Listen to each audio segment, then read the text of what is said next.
مساجد میں آتے ہیں، اللہ تعالیٰ ان کے اعتکاف کو قبول فرمائیں، اجر عطا فرمائیں۔ ظاہر بات ہے کہ اعتکاف کے لیے وقت نکالنے کے لیے گھر والوں کی بھی قربانی ہوتی ہے۔ کہتے ہیں جی آپ باقی کام چھوڑ کے چلو مسجد میں اعتکاف کر لیں، تو وہ اپنے کام اپنے ذمے لیتے ہیں اور اس کو موقع دیتے ہیں اعتکاف میں بیٹھنے کا۔ اور اس طریقے سے گھر میں کے دکان کے جو افراد ہیں، بھائی ہیں، والد ہیں، وہ بھی کہتے ہیں کہ ٹھیک ہے ہم دکان سنبھالتے ہیں، آپ چل جائیے۔ دفتر میں ایک آدمی اعتکاف کے لیے نکلتا ہے، باقی دفتر کے احباب کہتے ہیں ٹھیک ہے آپ اعتکاف کے لیے جائیں، آپ کے کام ہم سنبھال لیں گے۔ اس طریقے سے ایک آدمی جب اعتکاف کے لیے آتا ہے مسجد کے اندر تو ایک آتا ہے، لیکن اس کے اعتکاف کو سہارا دینے والے اس کی بیوی بھی ہوتی ہے، اور اس کے گھر کے افراد، اس کے بھائی بہن، اس کے کاروبار کے ساتھی، اس کے دفتر کے ساتھی، اور اس کے افسران جو اس کو چھٹی دیتے ہیں، وہ اس طریقے سے وہ سارے کے سارے اس کے اعتکاف کا ذریعہ بن جاتے ہیں، سب اس کے اعتکاف کے میں اجر میں شریک ہو جاتے ہیں۔ اس لیے یہ ایک معتکف نہیں ہوتا، اس کے اعتکاف میں بہت سارے لوگ شریک ہوتے ہیں۔ اور اس اعتکاف کرنے والوں کو بھی چاہیے کہ جب دعائیں مانگے تو اکیلا نہ مانگے،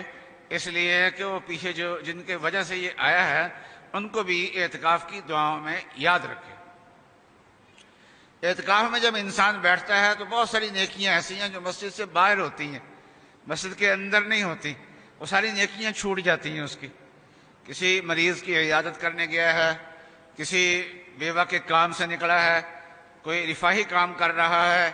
کسی جنازے میں جا رہا ہے، یہ سارے کام جو ہیں وہ اعتکاف کے دوران ختم ہو جاتے ہیں، الا یہ کہ ٹیلی فون پہ یہ کام کر لے تو اعتکاف نہیں ٹوٹتا اس سے، لیکن یہ ہے کہ بہت سارے کام نیکی کے اس کے رہ جاتے ہیں۔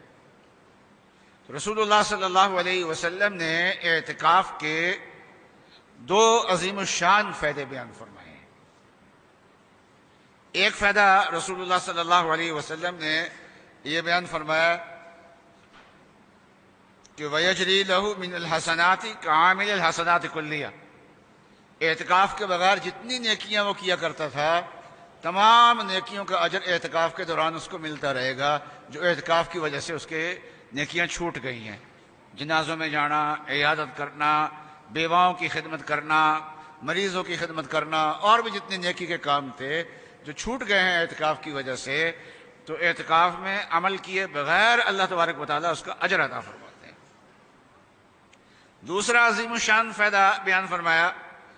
وہ اس سے بھی پہلے بیان فرمایا، اس حدیث میں دو فائدے ہیں، تو دوسرا فائدہ پہلے بیان فرمایا، میں بعد میں کر رہا ہوں۔ فرمایا کہ ہوا یعتکف الذنوب، اعتکاف والا جو ہے وہ گناہوں سے بچا رہتا ہے، گناہوں کے موقع ہی ختم ہو جاتے ہیں، اللہ کے گھر میں آ جاتا ہے۔ تو رمضان سب سے افضل مہینہ، اور رمضان کے مہینے میں سے عشرہ اخیرہ رمضان کے باقی دو عشروں سے افضل، اور پھر رمضان کی راتیں سارے سال کی راتوں سے افضل ہیں، آخری عشرے کی راتیں سارے سال کی راتوں سے افضل ہیں۔ اور روئے زمین پہ اللہ تعالیٰ کے نزدیک جو مساجد ہیں وہ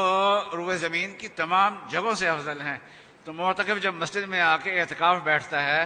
تو یوں کہیے کہ ساری فضیلتیں اس کے لیے اکٹھی ہو جاتی ہیں، اور گناہوں کے مواقع اس کے ختم ہو جاتے ہیں۔ فرمایا وہ گناہوں سے بچا رہتا ہے۔ علماء کرام جو ہیں وہ احادیث کو زیادہ بہتر سمجھتے ہیں، اس لیے حضرت تھانوی رحمۃ اللہ علیہ نے حدیث کو سمجھنے کے لیے ایک سوال اٹھا کے اس سوال کا جواب دیا ہے۔ سوال یہ ہے کہ یہ اعتکاف کا جو فائدہ ہے کہ گناہوں سے انسان بچا رہتا ہے، یہ تو گھر کے کونے میں بھی بیٹھا رہے تو بچا رہے گا، لیکن وہاں تو اعتکاف کا اجر نہیں ملے گا، اس کو اجر اعتکاف کا ثواب تو نہیں ملے گا اس کو، گناہوں سے تو اس میں بھی بچ جاتا ہے، یہ فائدہ تو وہاں بھی حاصل ہو جاتا ہے۔ حضرت ثانوی رحمۃ اللہ نے فرمایا کہ گناہوں سے بچنے کے دو درجے ہوتے ہیں، ایک یہ ہوتا ہے کہ جس گناہ کا موقع ہے اس گناہ سے انسان بچ جائے تو اللہ تعالیٰ اس گناہ سے بچنے کا اجر عطا فرماتے ہیں۔ شراب پینے کا موقع ہے لیکن نہیں پیتا، بچتا ہے اس سے، الحمدللہ ہمارے پاکستان کی ایئر لائن ہے، بلکہ ہمارے پاکستان کی سرکاری ایئر لائن اور باقی ایئر لائنیں جو ہیں ان میں شراب نہیں ہوتی، اور سعودی ایئر لائن میں بھی شراب نہیں ہوتی، لیکن دنیا کی باقی ایئر لائنوں میں عربوں کی ہوں، عجموں کی ہوں، کافروں کی، مسلمانوں کی ہوں، اکثر میں کھانے کے ساتھ جہاں باقی جوس اور کولڈ ڈرنک وغیرہ ہوتا ہے تو ایک ایٹم اس میں شراب کی بھی ہوتی ہے۔ جب ان ایئر لائنوں میں سفر کرنے کا موقع ملتا ہے تو اس میں شراب سامنے آتی ہے ہمارے۔ تو ویسے تو ہماری چونکہ ماحول ایسا ہے، اپنی زندگی میں شراب دیکھی نہیں کبھی، شراب کیا ہوتی ہے، شراب کی بوتل کیا ہوتی ہے، اس لیے شراب سے بچنے کا اجر ہمیں نہیں ملے گا۔ یہ گناہ ایسا ہے کہ اس سے بچنے کا اجر نہیں ملتا، لیکن جب ان ایئر لائنوں میں سفر کرتے ہیں تو یہ بالکل سامنے آ جاتی ہے، بلکہ بعض تو ایئر ہوسٹس پوچھتی بھی ہیں تعین کے ساتھ کہ یہ لوگ، تو وہاں جب نہیں پیتے تو اللہ تعالیٰ اجر عطا فرماتے ہیں، شراب چھوڑنے کا اجر، نہ پینے کا اجر۔ تو گناہ تو ہم نے سارے چھوڑے ہوئے ہیں، لیکن اجر ہر گناہ کے چھوڑنے کا نہیں ملتا۔ اجر کون سے گناہوں کو چھوڑنے کا ملتا ہے؟ جن گناہوں کے کرنے کا موقع آ گیا ہو، پھر انسان اس گناہ کو نہ کرے، تو اس گناہ کا، ہم مسجد میں بیٹھے ہوئے ہیں، بد نگاہی کا موقع نہیں، اس لیے بد نگاہی سے بچنے کا کوئی اجر بھی نہیں۔ باہر نکلیں گے تو غیر محرم عورتیں ہمارے سامنے ہوں گی، تو بد نگاہی کا موقع ہوگا،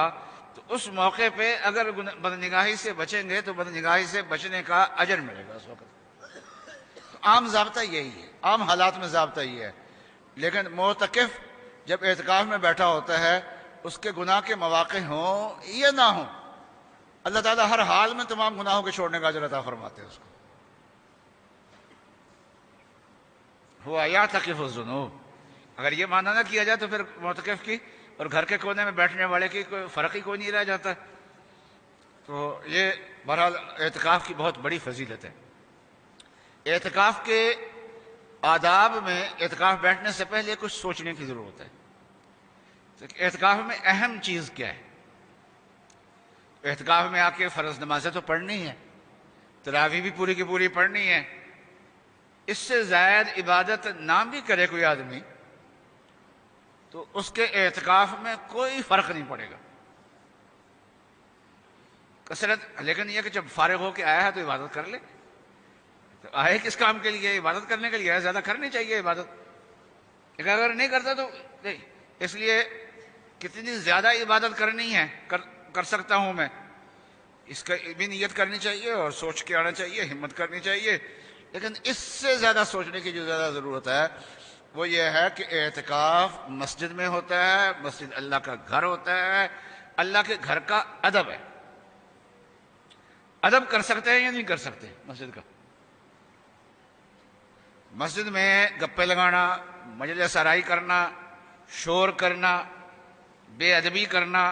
ہنسی اور ٹھٹھا اور مذاق کرنے، تو یہ چیزیں جو ہے یہ مسجد کے آداب کے خلاف ہیں۔